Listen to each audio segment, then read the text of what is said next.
Hello and welcome back to another Telltale video. In today's one, we're going to look at the brand new TMNT Mutant Nation issue number 4.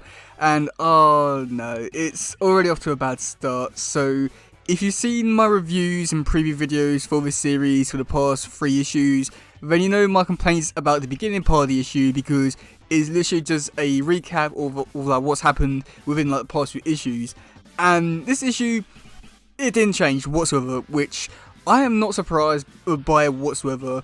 But I mean, the only downside to this preview, unlike all the other ones, is the fact that they're not showing the backup story for this issue. So I'm not too sure if this like party story in the backup stuff will be giving away spoilers for what's going to be happening in it. But I'm not too sure about that. So I guess we'll wait and see about that. But yeah, oh boy, let's get into this one if we really have to. Okay, so yeah, so on the first page, we get to see Raph. He's still locked up in his prison cell, and he's talking to himself about saying, like, how there's like an old saying which he thought was funny the first time he heard it when Leo said it, but now, like, with everything that's happened with Metalhead and him being captured, it's not really that funny anymore. And that's when we do get to see a recap of what's happened in the last few issues, where we get to see Metalhead attacking Raph, and then him getting beaten up by the spider guy, and yeah, I'm sick and tired of this stuff, because I really want to read the issue and just get into the actual story and not have a recap of what's happened in the last few issues, because in fact I did that in those issues as well. So it's annoying. I just wish we would like skip this part, and I hope that when like Josh goes on to like next story up, Tom Waltz actually goes on to actually do like an actual proper story and not do this where it's recapping everything. But we'll wait and see about that. And that's when we do cut over to the next page, and we do get to see him just talking a little bit more about all the stuff that's happened, really, saying he was trying to help people and that kind of stuff. But yeah, and now all the like they're saying is starting to like fit the situation a lot more like quite well. And the actual phrase was out of the frying pan into the fire, which I guess somewhat makes sense and understandable for the situation and all that kind of stuff. But yeah, so that's when we do cut over to the next page, where we do get to see Metalhead. He's still fighting off all the robots, with Pepperoni still inside of him. And with this bit, there's not really too much to this bit here just yet, but it's like still pretty cool to see Metalhead actually fighting, actually be useful for once. And we do get to see the robots are shooting at the glass. So that's when we do cut over to the next page, where we do get to see that Metalhead has to fly away because of all the destruction that's happening to his body. Which, I mean, it must mean it's kind of cool to see him actually not be like that, like, you know, indestructible and that kind of stuff. And it's like quite good to see that he is able to die, hopefully. But unfortunately, we've yet to see it actually properly happen. So that's when we do cut over to the next page, and it's sadly the final page for this one. And we do get to see some pretty interesting stuff on this page. So on this, so where to begin with this bit? So on the top bit, we do get to see Metalhead. He goes into a room and just get to see another Utrum there. And I got a feeling that this might be the one that Bishop and his dad found, like back in when he was still alive and all that kind of stuff, which is pretty cool. So I mean, I must admit, like, that's pretty cool to see, like referring back to those kind of events. And I'm quite curious to see like where this does go next. To just be a big plot point or anything along those kind of lines, or this could be like Krang or anything like that, which I really hope it is, but I really doubt it. So yeah. And then after that, we do get to see Pepperoni. She escapes in the glass by breaking it, and then Metalhead decides to start shooting at Pepperoni, which is a little bit sad. But we do get to see at the bottom, there is someone who does talk to Metalhead, where this person goes, "It appears you let your little pair escape, machine. Never fear." Now, some people are somewhat theorising that this could be like Been Rocksteady, or could be Ravenwood. I mean, if it is Been Rocksteady, then that'd be like quite cool to like tie things back to issue 1 with the backup story of Casey, which would be like quite cool. So then we do cut over to the next little stuff we should do in these kind of videos.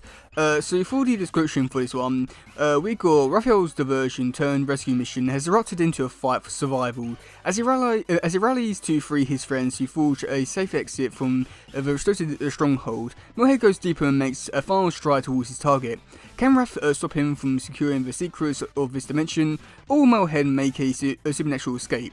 Joining writer Tom Waltz and artist Vincent Frederick for a white knuckle conclusion to Ambush at Area 51. Oh god, this is awesome. yeah. Moving on. And then there is the final chapter in Eric Bones and Mateus Center Loco's Casey Jones, agent of the Foot Clan. Casey and Karai meets for a devastating showdown that will set the tone for tales to come in the TMNT ongoing series. So yeah, I mean, unfortunately, we already know the outcome of all of this, with Casey like leaving them, from what I can tell, and then getting shot by Hell. So it's not really off to a great start, really there. But oh boy, we'll wait and see about that. But yeah, I mean, it's nice to know that they're trying to set some things up in this series, despite most of the stuff that's happening, or will be happening, has already happened. So I really don't think this is off to a great start with this series, but hopefully it can improve. I doubt it, but you know, you've got to give some hope there. Okay, so for the covers, we've got cover A, which is done by Javier Fernandez, where you get to see Karai. She's beating up Casey, and she's got the power of the dragon behind her, and still also using the really bad design for it with the circle bit with Raph. I mean, it's cool to see Raph on the cover, but I really wish I would change this whole cover design up, because it looks ugly on the cover. But anyway, I do think that it's still pretty cool to see Karai there fighting Casey, and I do think that she does look really great in this design, the art style, and I do really like how they're showcasing Karai's powers here. It's pretty cool and really great. And then for cover B, we do get, this one's done by Vincent Frederick, and this one is just Raph and the mutant animals escaping with Casey at the bottom.